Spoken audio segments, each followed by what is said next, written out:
Want to grow your business and take it to the next level? Well, here we all are, and we're going to show you how through hard work, perseverance, and a little help and know-how, you can take things to the next level and push the success of your business even further. Let's get going. Welcome everyone, your next episode of the Practiceology Podcast, where we teach you the science of running a highly profitable allied health business that works without you.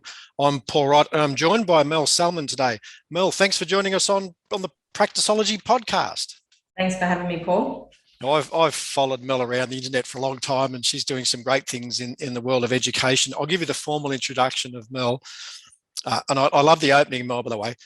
Do you know 70% of physiotherapy students do not get a private practice experience or placement prior to graduating? There's a big opener, and then everyone goes, what? They don't? So we are currently in a workforce crisis. There's a lack of experienced clinicians to recruit and an available but unprepared workforce of graduates. As a business owner herself, Mel noticed there are very clear areas that an experienced private practitioner did automatically, but for new grads, they had no idea. How to get patients back for future appointments, how to sell stock, how to complete a streamlined subjective without asking every question under the sun. Frustrated that no program was available, she created PhysioMentor, which provides a structured, proven system of training for private practice owners hiring graduates and trying to bridge the gap between university and private practice. Pretty good gig, Mel. And how many practices you got now? We have 6 practices. Yep. So she is all over this as she needs to be. All right, Mel, you know the 7-question, 7-minute format. Are you ready to go? Ready to go. All right, let's hit the timer. Mel, who is your ideal client at PhysioMentor? Yeah, we have 2 ideal clients there. Students and graduates that are thinking of stepping into private practice or already are in private practice. And also our other ideal client is private practice owners who are employing or hiring graduates within their business and maybe don't have the time or resources to manage that situation. Okay, so it's the applicant and the employer. We're in both angles. Question 2. So what's the problem you solve for both of these groups, Mel? What do you do?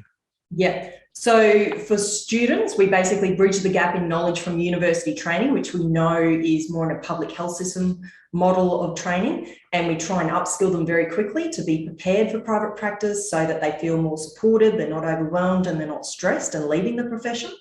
For private practice owners, we're giving them a proven, done-for-you training system that basically they can utilise within their businesses to upskill their graduates really quickly to get a profitable clinician and get return on their investment. All right. We might need 14 minutes, Mel, because we've got 2 different markets here. So question 3, so what are the typical symptoms people experience with that problem? So let's talk about the owners first. What's the problem that they experience? Yeah, so senior clinicians often hire a graduate within their business, and basically the problem is that they expect that they will train them, or if they've got a senior clinician, they just expect that they will train them, and they may not be the right person for the job, and they also often don't have the time allocation available to really dedicate to that role. So that's a huge issue for private practice owners. For students as such, their biggest problem is that they're taking a role perhaps based on wanting to work side by side with an amazing senior clinician they've heard about, but then they realise they get into the role and that senior clinician is busy with their own caseload and they sort of pass them in the hallway and they're not getting the mentorship that they thought they would get. Leading to leaving the profession, dropping out, and turnover of staff happens all the time. So common mistakes, Mel. So what are the mistakes that the owners and the new grads make when they try and solve these problems? What do they do wrong? Basically, when business owners are hiring graduates within their business, they're often underprepared and they don't realise the dedication in time allocation and also the program that needs to be stepped out for the full 12 months with a graduate to really have that full success with them, and also have the retention in their business so that the graduate will stay and take on a career pathway in their business.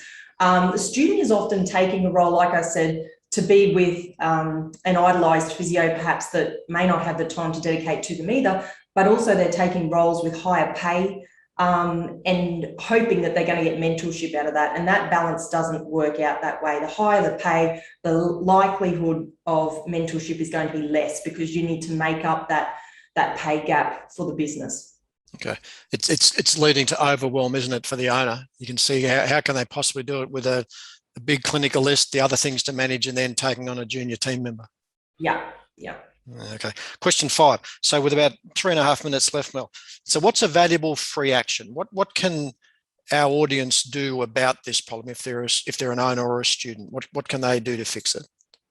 Yeah, I really feel to roll it back right to the very beginning stages, which is at the interview stage, and making sure that you don't sugarcoat anything as a private practice owner. You're very clear on your expectations around what you can deliver for the program and what you expect of a graduate, and also allowing that graduate to give you their expectations as well. So you're not putting a square peg in a round hole, and then you're both getting some misalignment in expectations down the track, and there's heartache and there's loss of team members, and it all goes pear-shaped after that.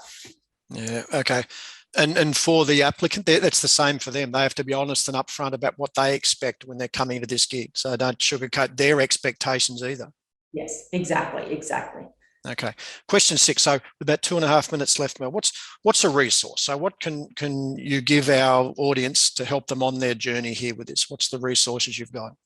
Yeah, so when I was having this same issue as a business owner, I went searching for a template, a graduate development program, something I could at least start with. There was nothing on the market, nothing I could find. So we've developed a 12-month graduate development program template where you can go onto our website at www.physiomentor.biz. You'll find that template on our homepage. You can click on that, download it, and it will give you an idea of time allocation topics, whether it be clinical or business topics that are really vital to bridge that gap in knowledge for a graduate. And also for a graduate, it's a great template to refer to and say, right, what I have been offered compared to what, perhaps the industry is doing, does this match up? Because there's a lot of vague graduate development programs sort of running around. Yes, we do offer one, but I think to see it on paper is really important.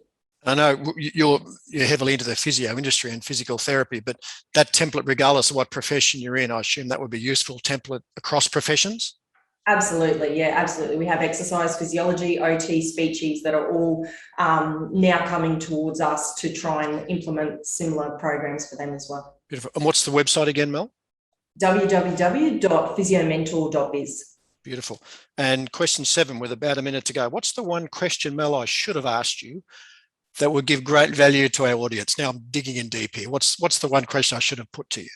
Oh, geez, there's so many I'd like to ask you, Paul, but I suppose this one is, why do you think these days many of our graduates need more mentorship and development? Because I suppose for us as graduates, and you'd be the same, we never had it. It was just sink or swim, and we're all still here and we're okay. But why do you think these days we have to do more and more? Why do we, Mel? Like, is it us old? I can't speak for you, but as a dinosaur, it drives me crazy. Why do they need this hand holding, Mel? I know, but I think, in our practices, we upgrade our computers, we upgrade our beds, we upgrade our equipment. But we just feel like we should do the same with our graduates year in and year out, and it's not working. And we can continue to complain about it all we like. But this is a generation that really, really values development, mentorship and training. And we know that from surveying all of our participants in our programs. So that is far more weighted for this generation than what previous generations have had. So if we don't work towards that, we're just banging our heads against a brick wall, and they're going to be leaving us time and time again and leaving their profession. So it is what they're looking for. And by the time we master what this generation wants, probably the next generation will want something totally different. I love what you've done. What I love, Mel, is you've done what I classically talk with everyone about. You find a problem and you solve it for them. You address the problem, and you've done it exactly with PhysioMentor. And I love it. So get your hands on the templates, guys. What's the URL again, Mel? Where do they go?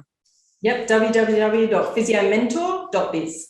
And guys, if you aren't presenting that to an applicant, so when you join our team, this is part of your mentor program. It's a massive part of your recruitment program. So, and I assume your guys, Mel, are making a big deal out of the mentoring they get when they join their organisation, and you're just providing it for them. Well done. Yeah. Thanks for being part of the Practiceology program, Mel. You're a superstar. Thanks for having me, Paul. Now, if you haven't registered for and attended our monthly Practiceology demonstration, head to mypracticeology.com. See you in the next episode.